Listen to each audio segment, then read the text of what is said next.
존 칼빈의 유명한 명제가 있죠. 제가 몇 번 말씀을 드렸습니다만,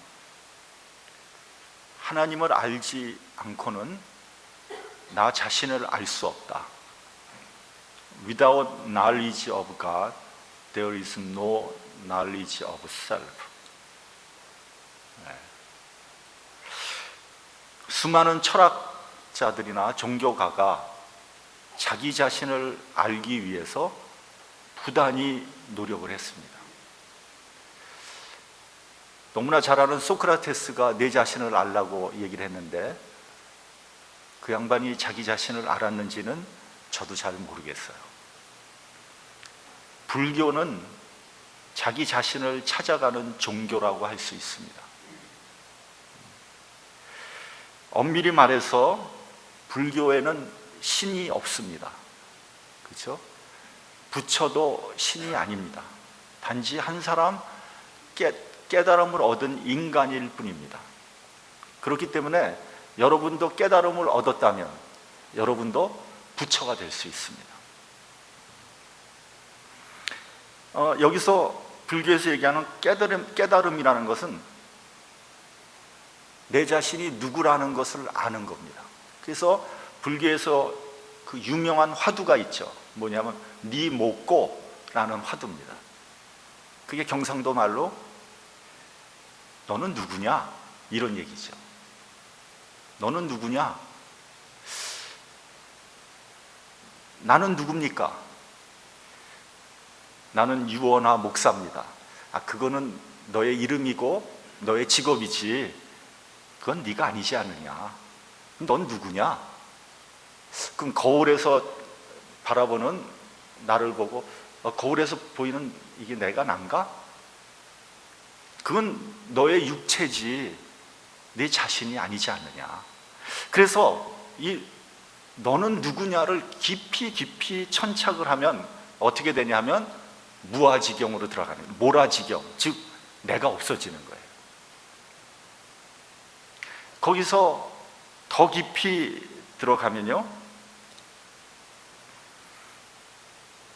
내가 있는 것도 아니고 없는 것도 아닌 색즉시공 공즉시색의 경지에 들어갈 수 있다는 거죠. 그 경지에 들어가면 나와 남이 다르지 않는 구분이 없는 세계, 시공을 초월한 세계가 펼쳐진다는 것입니다. 깨달음의 세계죠. 해탈의 경지입니다. 무슨 말인지 아시겠어요? 되게 어렵죠? 저도 이론적으로는 아는데 그 경지에 들어가 보지 않아서 그게 어떤 경지인지 잘 모릅니다. 반면에 기독교는 그렇게 어렵지 않습니다. 기독교는 칼빈 선생이 말씀한 대로 하나님과 나와의 관계에서 내 자신을 정립하는 겁니다. 기독교에서 얘기하는 나는 누구인가? 첫 번째입니다. 나는 피조물이다. 우리 다 같이 한번 해보겠습니다. 나는 피조물이다. 그래서 창세기 보면은 태초에 하나님이 천지를 창조하시느라서부터 시작되지 않습니까? 나는 누군가에 의해서 만들어진 존재라는 거예요. 하나님은 창조주고 나는 피조된 존재입니다. 여기에서 나라는 존재가 시작하는 겁니다. 그러므로 내가 나의 주인이 아니라 나의 주인은 하나님입니다. 근데 이 사실을 부정하면요, 내가 누구인지를 모르는 거예요. 내가 누구인지를 모르니까 내가 무슨 일을 해야 되는지를 모르는 거예요. 그러니까 인생을 방황하게 되는 거죠. 헤매다가 허무하게 인생을 마무리 짓는 거예요. 내가 누군지를 모르는데 무슨 일을 하겠습니까? 근데 나에게 주인이 있다면 나는 주인에 의해서 주인의 뜻대로 살아가야 하는 거죠. 그것이 나의 사명이죠. 그리고 내가 존재하는 이유가 되는 것입니다. 두 번째, 기독교에서 얘기하는 나는 누구인가? 누구겠어요? 나는 두 번째 죄인이다. 다 같이 시작. 나는 죄인이다. 그래서 창세기 보면은 창조 다음에 나오는 게 죄의 이야기가 나오는 거예요. 근데 여기서 나오는 죄라는 말의 정의를 우리가 좀 잘 알아야 됩니다. 우린 보통 죄라고 얘기하면 우리가 이게 얼뜻 떠올리는 생각은 전부 다 뭐냐 하면은 그게 자범죄라는 거 아닙니까? 자범죄. 예를 들면 뭐 살인, 강도, 강간, 폭행, 거짓말, 뭐 미움, 시기, 질투, 뭐 죄는 수도 없이 많이 있습니다. 이런 것들을 우리가 자범죄라고 하죠. 이 자범죄 이전에 근본적이고 원초적인 범죄가 있단 말이죠. 이것을 원죄라고 하는 겁니다. 원죄는 태초에 인류의 조상인 아담과 하와가 지은 죄를 말하는 건데, 이 죄는 지금도 우리 속에 깊이 깊이 자리 잡고 있습니다. 그 죄가 뭐냐? 하나님을 불순종하는 거예요. 다시 더 심하게 얘기하면 하나님을 배역하는 겁니다.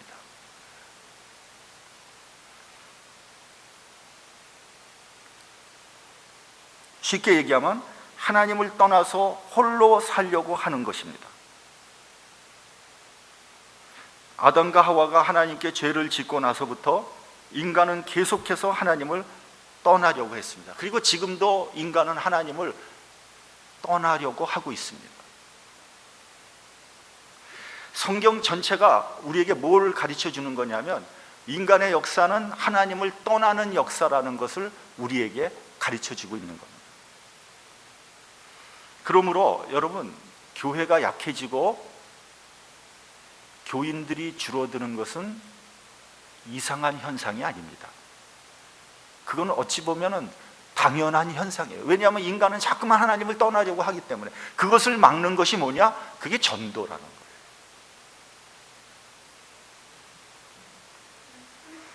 하나님을 떠났기 때문에 근본적으로 인간은 타락하게 되었고요, 범죄하게 된 것입니다. 그래서 아담과 하와의 첫째 아들 가인이 그 동생을 시기 질투해서 죽이고 마른 거예요. 최초의 겉으로 드러난 범죄가 바로 그 범죄 아니겠습니까?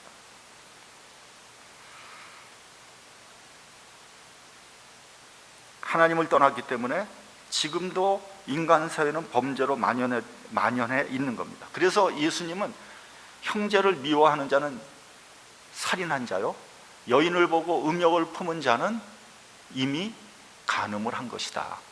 이 말이 무슨 말이냐면, 우리 안에 죄의 씨가 들어와 있다는 거예요. 그래서 인간은 근본적으로 죄인이고 세상은 점점 악해지고 있는 겁니다. 지난번 찬양 사역을 하시는 이동영 목사님과 사모님이 와서 한국 교도소에서 사역을 한 경험을 우리에게 잠깐 나눴죠. 근데 그분이 나누는 가운데 그런 말을 했어요. 교도소에 있는 재소자들이 사악하고 험악하게 생겼는 줄 알았는데 자기보다 훨씬 선하게 생겼더라는 거예요. 깜짝 놀랐다는 거예요. 자기는 뭐 그냥 뭐 조폭 깍두기처럼 생긴 사람들이 다 쫙 앉아 있는 줄 알았는데, 아니, 자기보다 훨씬 선하게, 훨씬 정말 잘생긴 사람들이 거기에 앉아 있더라는 거예요. 어떻게 저렇게 선한 사람이 그렇게 흉악한 범죄를 저지를 수 있었을까? 여러분, 범죄자가 특별한 사람이 아닙니다. 나도 저들과 똑같은 사람이에요. 차이가 있다면 나는, 그 사람은 감옥 속에 있는 죄인이고 나는 감옥 바깥에 있는 죄인일 뿐입니다. 내 안에도 죄의 씨가 들어와 있다는 것을 알아야 합니다. 다시 말하면 원죄입니다. 또 하나 깜짝 놀란 것이 뭐냐면요, 그 재소자들이 하나님 앞에 나와서 예배를 드리는 걸 그렇게 사모하더라는 거예요. 깜짝 놀랐다는 거예요. 여러분, 자신이 죄인임을 깨달은 사람은 하나님 앞에 나오기를 원하는 겁니다. 왜냐하면 죄책감을 견디기 힘든 거예요. 죄의 짐이 너무 무거운 겁니다. 그래서 하나님으로부터 죄사함을 받고 싶은 겁니다. 너무 덥네요.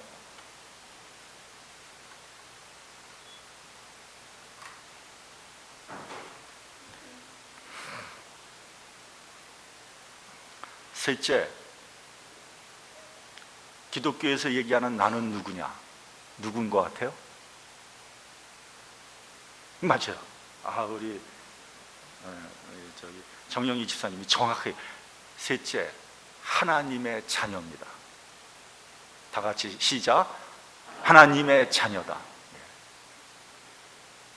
그래서 신약 성경으로 넘어오면은 예수 그리스도로 말미암아 우리가 하나님의 자녀가 된 것을 말씀하고 있는 거 아닙니까?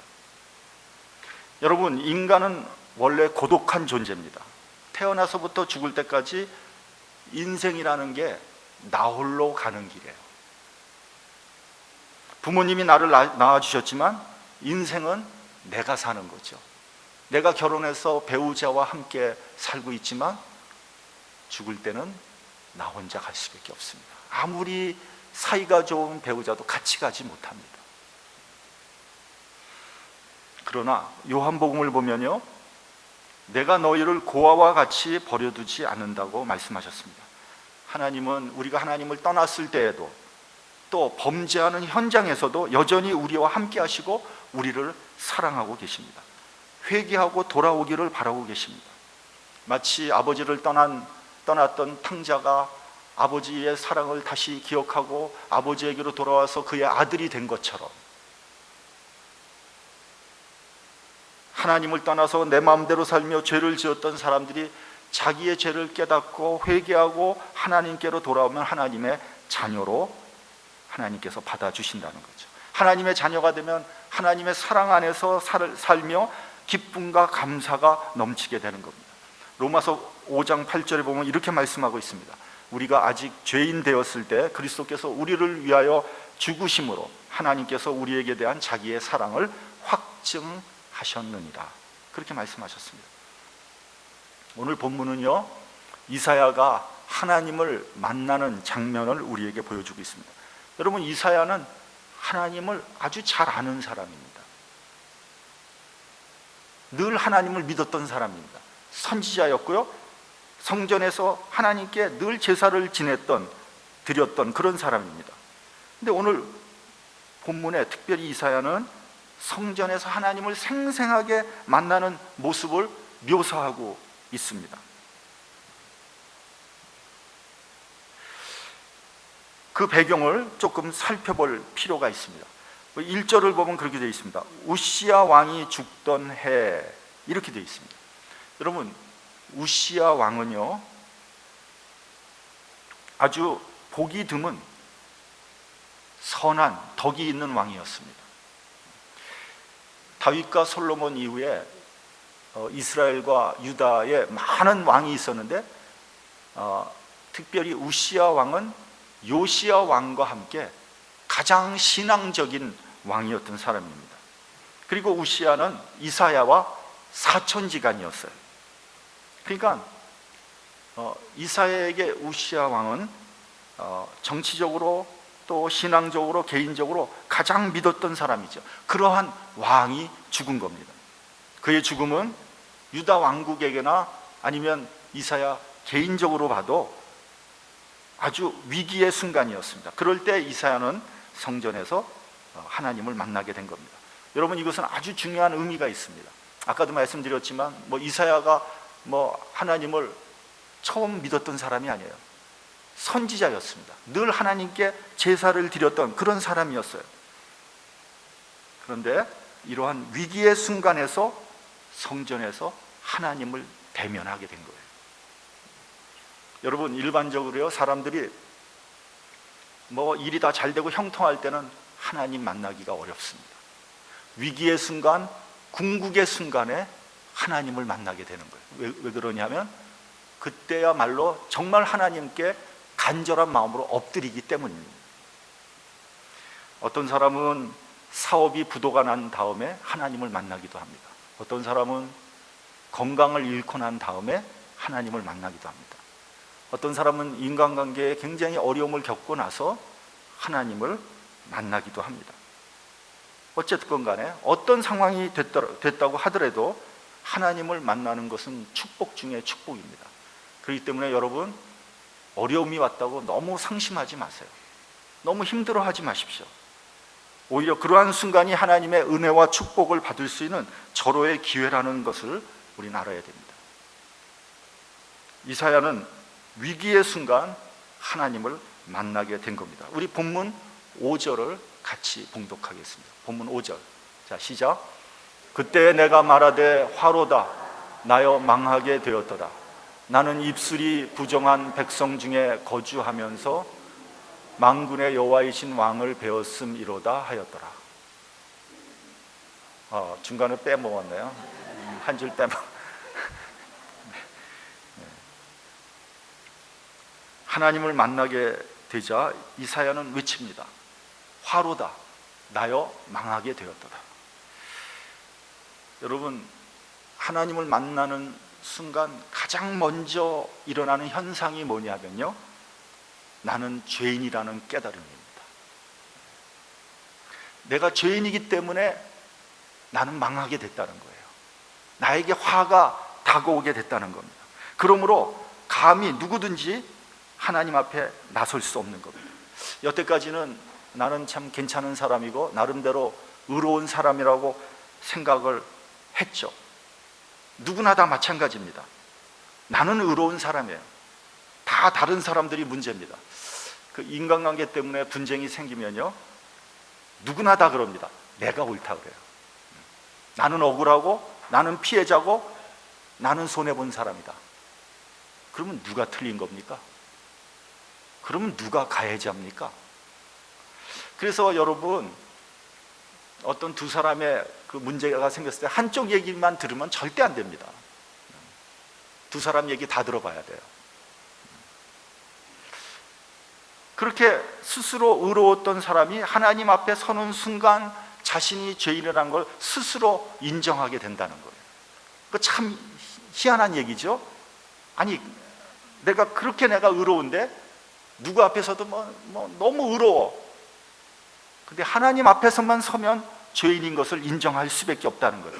왜 그러냐면 마치 밝은 빛 앞에서 더러운 것들, 지저분한 것들이 다 드러나기 때문에 그런 거예요. 제가 전에도 말씀을 드렸습니다만 하나님의 심판대 앞에 서면요, 잘잘못을 따지고 자시고 할 게 없어요. 그냥 다 알아서 내가 죄인인 것을 인정할 수밖에 없는 거예요. 그래서 하나님 앞 심판대 앞에 딱 서면 하나님이 물어보실지 어떨지 잘 모르겠습니다만 어디로 갈래? 지옥 가야죠. 100이면 100 다. 아휴, 제가 어떻게 천국을 감히 지옥 가야죠. 그 지옥으로 걸어가면은 그때 예수님이 아무개야, 내가 내 죄를 다 갚았다. 걱정하지 말아라. 반전이죠, 반전. 감동하게 되는 거예요.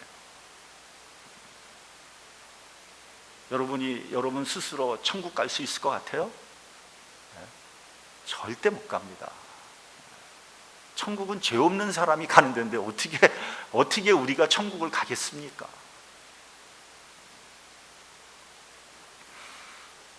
저도 은혜를 받았을 때 제일 먼저 일어났던 현상이 바로 회개였습니다. 저도 제가 은혜 받기 전까지 저 굉장히 의로웠던 사람이거든요. 그렇게 잘못한 게 별로 없었어요. 솔직히 뭘 그렇게 잘못했겠어요, 제가. 근데 은혜를 딱 받고 나서 나는 영락없는 죄인이구나. 그래서 얼마나 회개했는지 말로 다 할 수가 없습니다. 찬송가 부르면서 하염없이 울었어요. 여러 해 동안 죽더나 세상 연락을 즐기고 저 흉악한 죄에 빠져서 그 은혜를 잊었네. 막 계속해서 울은 거예요. 눈물 콧물 다 흘렸습니다. 어디서 그 많은 눈물이 나왔는지 마치 봇물이 터지듯이 흘러내렸습니다. 일평생 울 거 그때 다 울었던 것 같아요. 여러분, 베드로가 처음 주님을 만났을 때 이렇게 고백했잖아요. 주여, 나를 떠나소서, 나는 죄인이로소이다. 아니, 주님이 죄를 고백하라는 얘기도 하지 않았어요. 주님이 정죄한 거 하나도 없어요.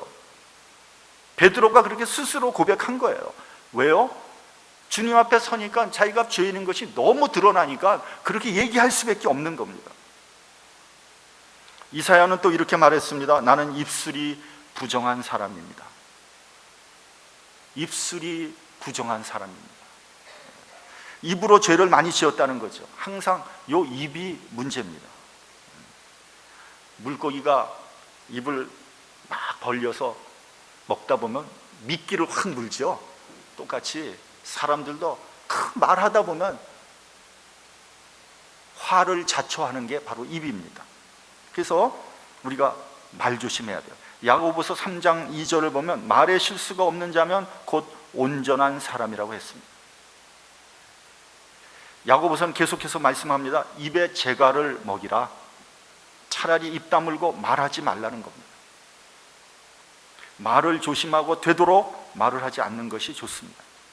옛말에 빈수레가 요란하다 그러죠. 그래서 여러분, 이게 떠버리는 사람들, 말 많은 사람 치고요, 내용이 찬 사람 하나도 없어요. 이건 100% 맞습니다. 우리가 일본 사람들에게 본받아야 할 것들이 있습니다. 일본 사람들은 말을 적게 해요. 그리고 말을 해도 조용조용합니다. 이게 가끔 한국 식당에 가면요, 아유, 얼마나 떠드는지 시끄러워가지고 말을 못해요. 그래서 나도 같이 얘기하다 나도 목소리를 높여야 되잖아요. 서로 얘기가 안 들리니까. 왁자지껄 뭐 난리도 아닙니다. 근데 일본 사람들 모이는 음식점에 가면요, 얼마나 조용한지 몰라요. 말도 조용합니다. 어떤 사람이요, 일본을 여행했다고 합니다. 신간센을 탔는데 정막이 흐르더래요. 고속기차 있지 않습니까? 정막이 흐르더래요. 모든 사람들이 다 귀에 이어폰을 끼고요, 다 책을 읽고 있더래요. 그래서 그 신간센이 가다가 역에 이렇게 섰는데 문이 착 열리면서 갑자기 왁자지껄한 소리가, 웃는 소리, 1단에 사람이 휙 들어오는데 어디서 많이 들어서 한국말이더래요. 한국말. 한국 관광객들이 일본에 놀러 와서 그렇게 떠들어대는 거예요. 공중도덕에 그렇게 합당하지 못합니다. 특히 우리 그리스도인들 조심해야 됩니다. 그런 말 하잖아요. 말 많이 하는 사람, 말 잘하는 사람, 그리스도인, 공산주의자. 둘을 하잖아요. 여러분, 거기서 그리스도인이라는 게 말 잘한다는 게 아니에요. 그게 무슨 말이냐면, 말은 많이 하는데 행동은 하지 않는다는 것을 빗대서 하는 얘기거든요. 마태복음 23장 3절을 보면 예수님이 바리새인과 서기관들의 모습을 보시고 제자들에게 이렇게 말씀했습니다. 저희의 말하는 바는 행하고 지키되 저희의 하는 행위는 본받지 말라. 저희는 말만 하고 행치 아니하니. 얼마나 신랄한 지적입니까? 그래서 저는 사실 개인적으로 좀 하고 싶은 게 있어요. 뭐냐면요, 불교나 천주교에서 하는 무건수행을 좀 하고 싶어요. 수양회에 가서 찬양하고 말씀 잔치를 하는 것도 좋지만 하루 한 24시간 정도는 일체 말을 하지 않는 거예요. 아마 침묵의 중요성을 깨달을 수 있는 좋은 시간이 되지 않을까, 그런 생각이 듭니다.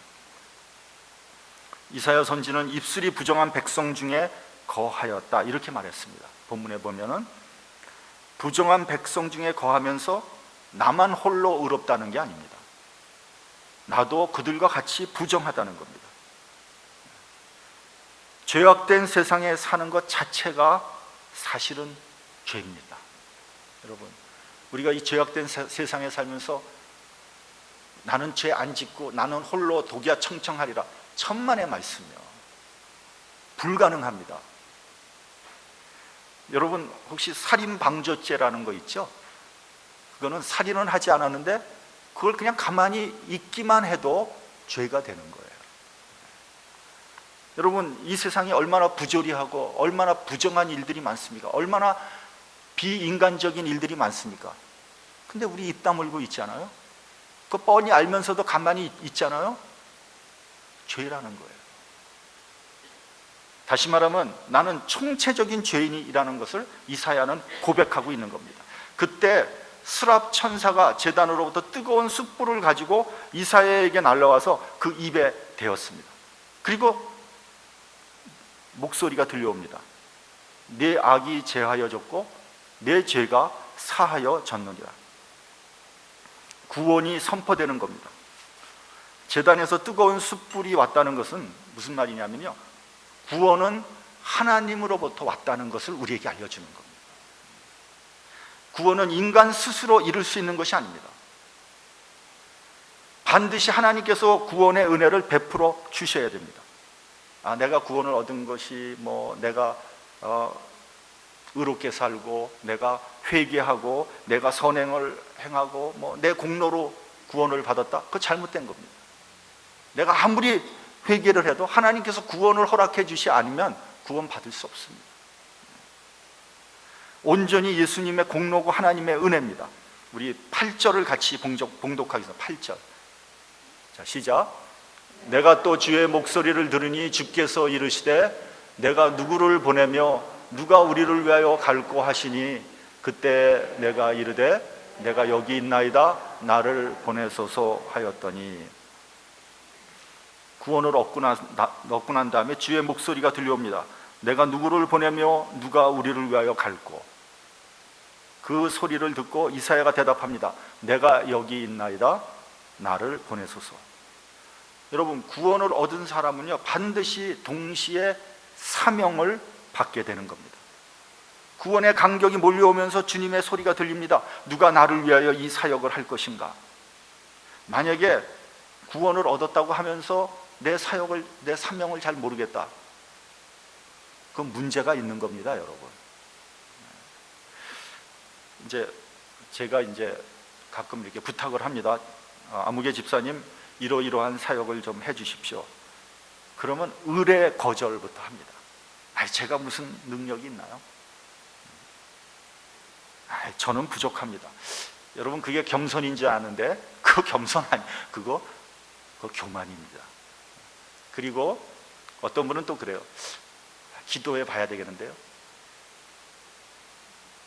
아니, 지금 선교사로 가라는 것도 아닌데 뭘 기도를 합니까? 내가 그 사역을 어떻게 할 것인가, 그걸 기도해야죠.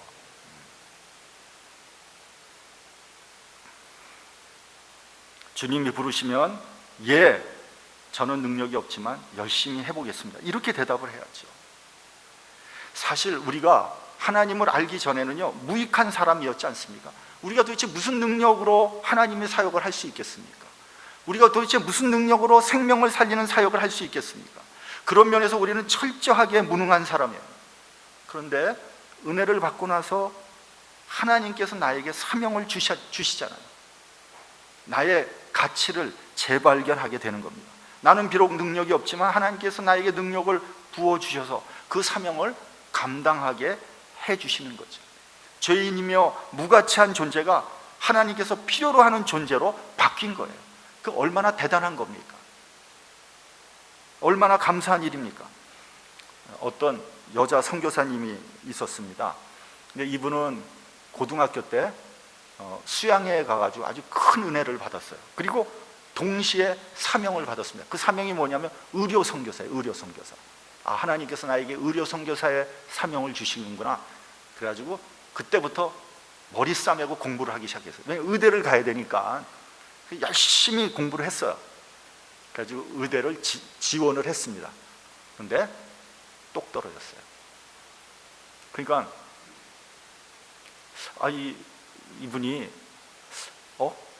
하나님께서 나한테 이런 사명을 주셨는데 왜 내가 떨어졌을까? 내가 열심히 공부했는데 내가 혹시 잘못 들었을까? 한 번 더 해봐야 되겠다. 재수했어요. 재수해서 또 열심히 공부했어요. 그 의대를 또 탁 지원했는데 어떻게 됐겠어요? 또 떨어졌어. 이번에는 좌절을 한 거예요.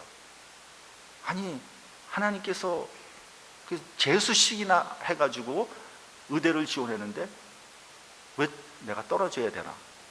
그래, 그게 너무 마음이 상해서 몸이 아픈 거예요. 몸이 아파. 빌빌거리고 병이 들었어요. 막 체중도 빠지고 막 신경쇠약도 걸리고 막 이렇게 됐어요. 그러다 뭐 삼수를 하게 됐어요. 삼수를 하는데 몸이 아프니까 공부를 제대로 못했어요. 그래가지고 이제 입시가 돼가지고 다시 어떻게 해요? 사명이 의대인데 다시 의대를 지원을 했어요. 삼수해서. 근데 이번에는 기대가 안 되는 거죠. 왜냐하면은 공부를 못했거든. 몸이 아프니까 공부를 제대로 못했어요. 그래가지고 의대 시험을 봤어요. 어떻게 됐겠어요? 붙었겠어요? 떨어졌겠어요? 예? 예? 붙었다 손 들어보세요. 떨어졌다 손 들어보세요. 똑 떨어졌어요. 똑 떨어졌어요. 근데 어떻게 이지망에 약대에 됐어요. 약대. 이지망에 약대에 됐어요. 근데 가고 싶지 않은 거예요. 이 사람이 자존심이 막 상하는 거예요. 근데 어떻게 합니까? 삼수이나 했는데 약대를 갔어요. 그래서 약대를 졸업해서 약사가 됐어요. 그리고 선교사로 지원을 했어요. 근데 거기는 워낙 선교지는 워낙 못 살고 오질해서 거기 사는 주민들은 한 번도 평생에 약을 한 번도 먹어보질 않은 거예요. 해열제도 못 먹어봤고 소화제도 못 먹어봤고 항생제가 없어서 그냥 막 죽는 거예요. 그런 지역이라서 의사도 필요하지만 약사가 절실히 요구되는 그러한 지역이었어요. 여러분 어떻게 생각하십니까? 하나님의 세밀하신 계획이며 하나님께서 주신 사명이었어요.